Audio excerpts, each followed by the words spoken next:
So the first two golden rules are these. Number one, only pay for creativity.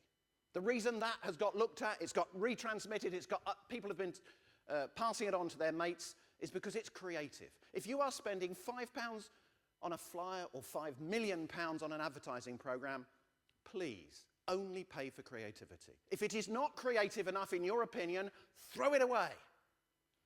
And number two, of course, is, and the advertising industry hate me saying this, you don't have to spend very much. You really don't have to spend very much.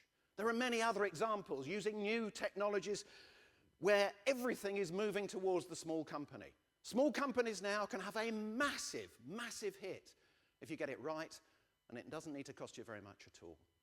And the third golden rule is, please, don't do what your competitors do. I work a bit with lawyers, and they always do that. Something about taking risk, I think. I think just advertising for them is taking a risk, so they do exactly the same as their competitors. You're wasting your money.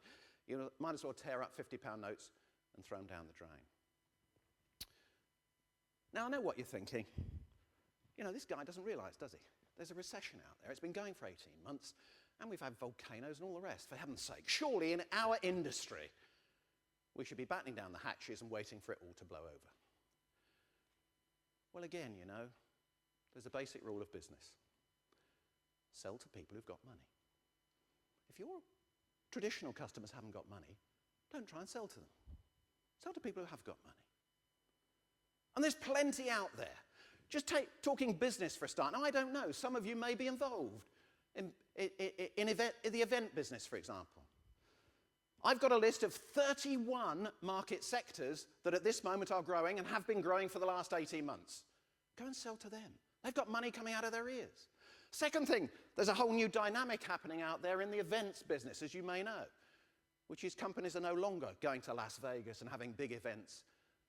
They're having more smaller events. France is perfect for that. The things that you do are perfect for that. But though, I imagine, being an ex-CEO myself, they'll want a package. How many boards of directors have you knocked on the door of and said to them, look, you know, your next strategic retreat, have it in a villa in Paris, a chateau in Paris, or outside somewhere else in France. We'll handle everything for you. Furthermore, you pay us in sterling. You don't even have to worry about the euro exchange rate. And go a stage further, and this is something I never see happen in that industry.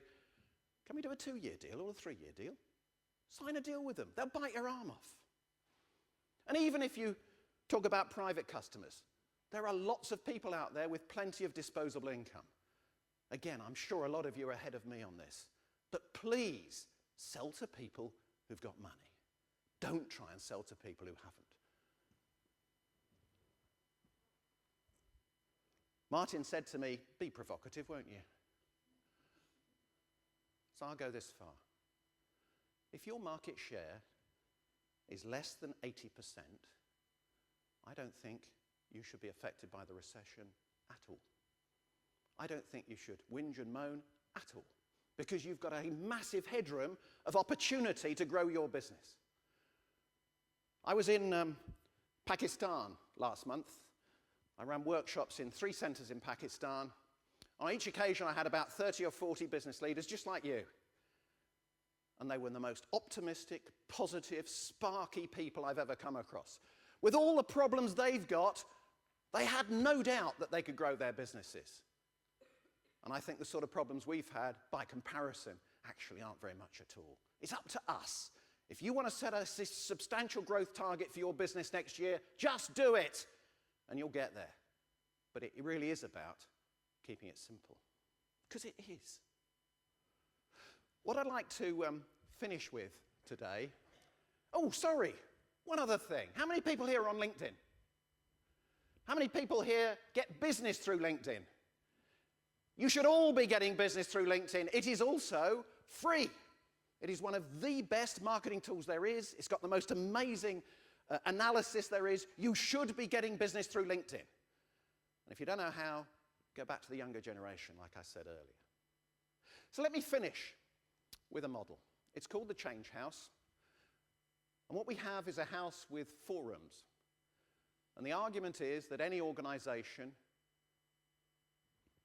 or a team or a department or indeed an individual At any moment in time, you are in one of these 4 rooms, and you can only move from room to room in a predetermined way. So let me put some meat on the bone. The room of contentment. This is all about, we know what we're doing. We've done it this way for the last 10 years. Our business model is the only business model. We used to be very successful. In fact, we are still pretty successful. Go away. That's where, I guess, pretty well every bank was last year. That's where Microsoft was when search came along. That's where Coke was when Red Bull came along. It's where, in my experience, every government-owned company has a really hard problem not spending its time in. It's where Marks and Spencer's was 5 years ago. Arrogant, conceited. In fact, I think they were probably out in the Sun Lounge. This is where you lie back and you go, it's just so easy, isn't it? Making money. Just so easy. But where you go next, and there's no choice, is the room of denial. The room of denial is where there's lots of finger pointing, because of course it's all somebody else's fault, isn't it? It's the recession. It's the weather. It's the volcanic dust. It's the economy. It's our business sector. It's our market. It's absolutely anyone but us. And it's a bit like being an alcoholic, you know. Half the battle is recognizing you are one. You need some sort of catalyst that makes you recognize the torpor you're in. Otherwise, you end up in the dungeon of denial. And that's when the receivers are in and you're still going, oh, don't worry, it's just temporary. Just temporary. It's just a blip. Now, that catalyst in a larger organization is often a new chief executive who says, follow me, that's where we're going, follow me. In a smaller organization, it's often someone coming in from outside. It may be a family member. It's unlikely to be a family member. It might be a non-executive director. It might be a business advisor. It's someone who is totally objective and has no sentimental involvement, who says, you need to recognize you're in denial. And assuming you do that, where you go next is the room of confusion. Because you're sort of half doing it the old way, you're half doing it the new way. It's all very confusing, it's very painful. The employees sort of say to themselves, look, you know, for years we've been told we're going in this direction. Now we're being told we're going in this direction. Safest thing we can do is keep our heads down.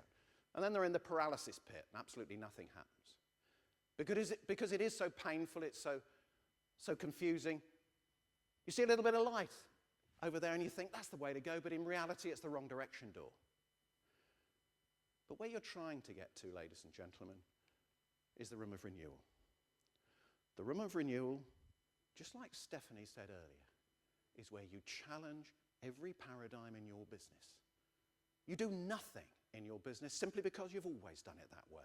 You pick it up, you look at it, you go, is that right for the future, yes or no? And if it's no, you throw it away.